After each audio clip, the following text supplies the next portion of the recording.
is global warming intended as part of a message to this movie that it's a man-made problem that has caused these lovable penguins to be stuck in a hole? So it is melting, it is these icebergs are breaking off.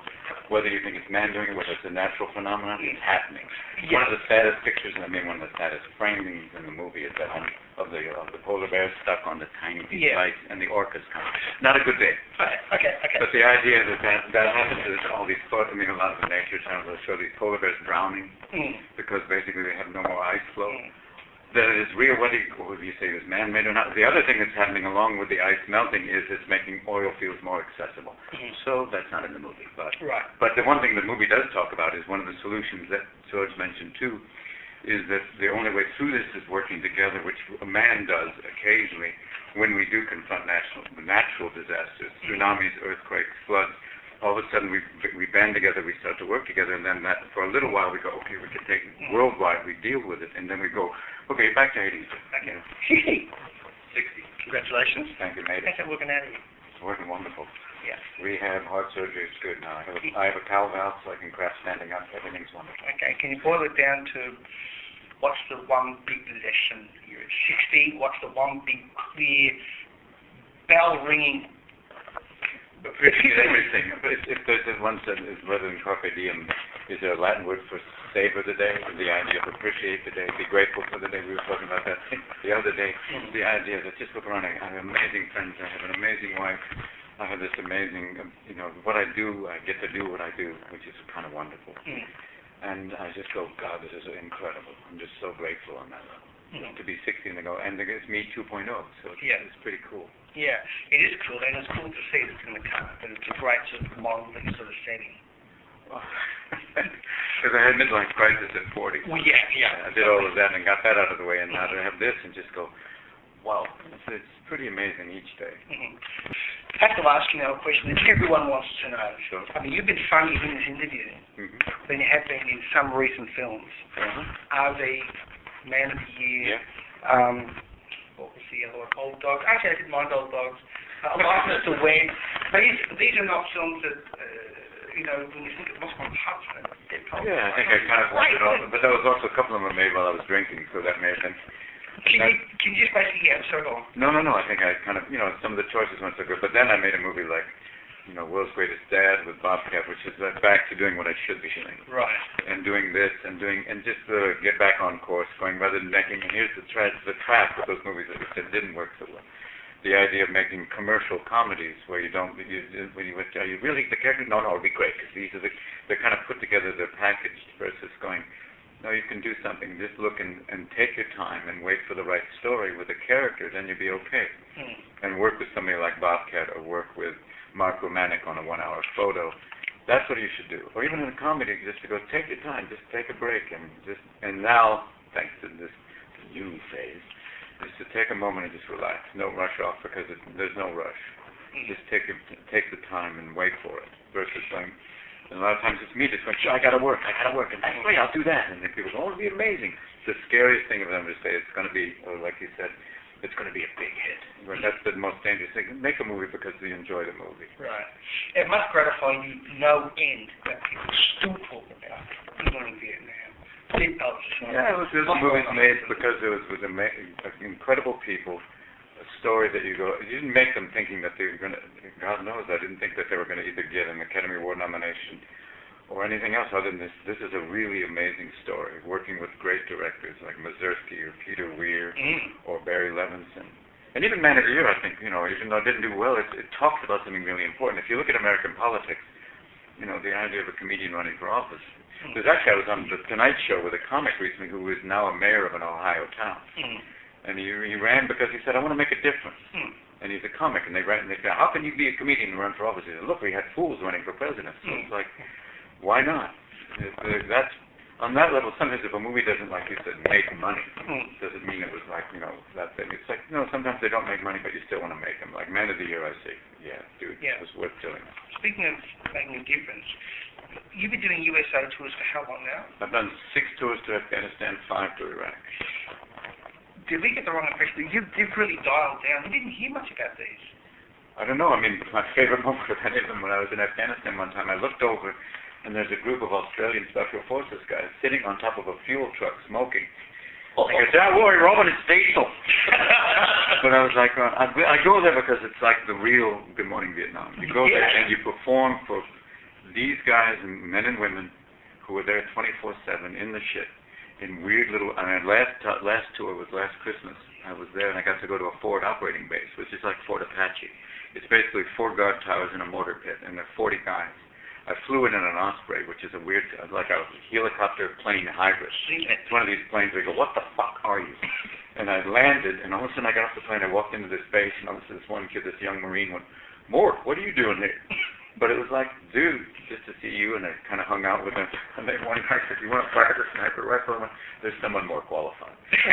But it's the idea of doing that for them, just to say, hey, and sign autographs, meet people. The other thing that's tougher to go to hospitals and meet people. And you go and see people who've been blown up by IEDs. One kid had been dead twice.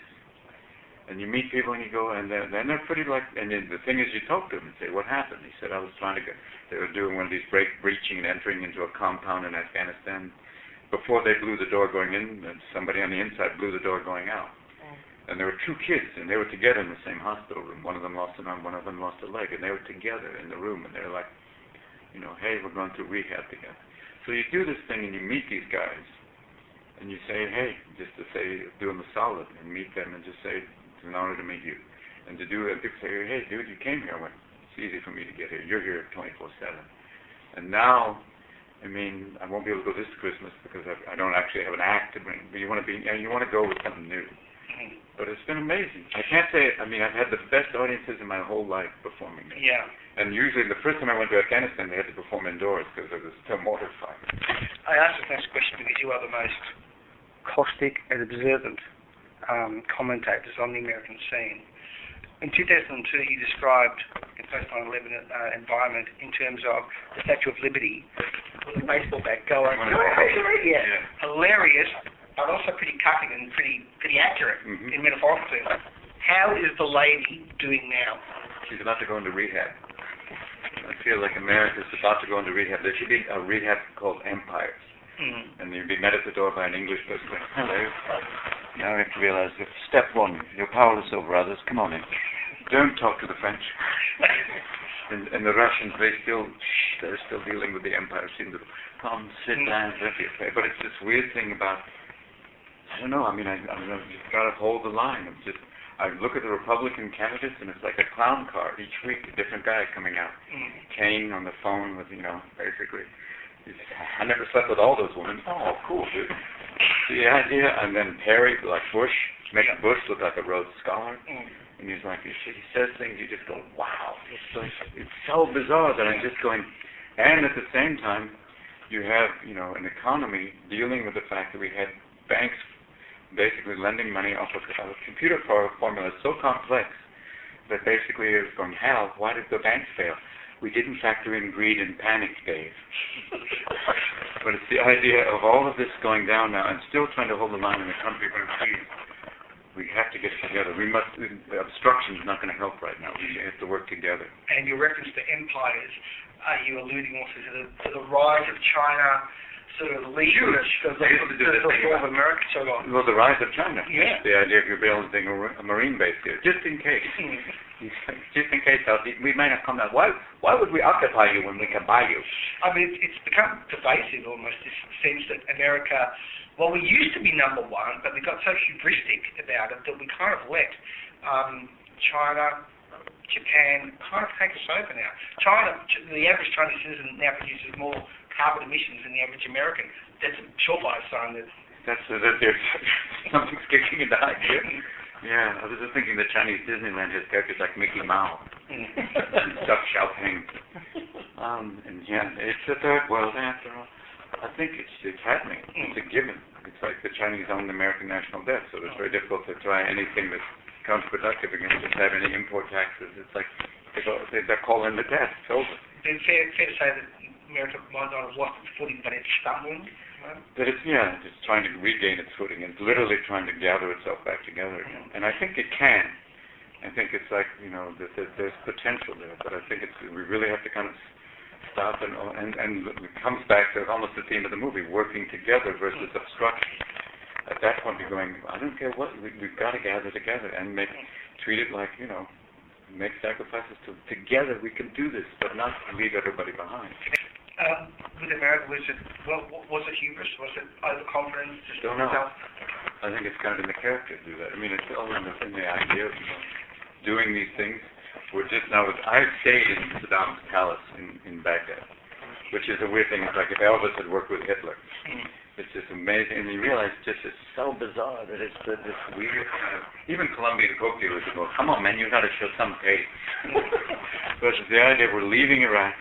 And now trying to find a way out of Afghanistan. How did you react when ODL was taken out? The weirdest thing of all is to know that he had this huge stash of porn. That he was basically an old guy, with a big, and his wives are there, but he has, what is Taliban porn? Burqa Girls Gone Wild? Which is work the eyes. But it was that was the weirdest thing of all. They nailed him, and he's right near, strangely, right near the Pakistani West Point. Yeah, we never knew he was there. How weird is that? He has this compound like a drug dealer, but we never knew he was there. Good? I feel like, it was like, okay, you got him, but it's not the end. Okay. It's not. It was a huge morale boost for like a week, and then it's like, the game's still on. Jerry Lewis thinks the world of you. What do you think of him? I think he's a sweet man. It was sad to see when his telephone was taken away from him. I called him. Oh yeah, they took it away from him. You call? I called him just to say, hey dude, I hope you're okay. And he was very sweet about it. But just to say, because it was his life. It was just sad. And he would say kind of wonderful things and crazy things, but he would believe that. So when they took it away from him, it was like, it was a bit rough. Just for the record, just when we're talking about those films, I still defend publicly Death to Smoochie and Canada. which has become a punchline movie. I'm saying, no, if you're going to pick on a Robert Williams film, pick on one that genuinely doesn't work. But Black Adams works. And Death to Smoochie is a funny. My God, that was so amazing. We had all these people. It was amazing to see them hitting on each other. There was a little African-American dwarf, and this one little white dwarf kept hitting on her like, come on, girl, just get away from me. It was crazy. It was just, that was a blast. Thank you. You're very welcome. That's actually the only reason I wanted to do this interview. I did that personally. That holds me solid. Thank you.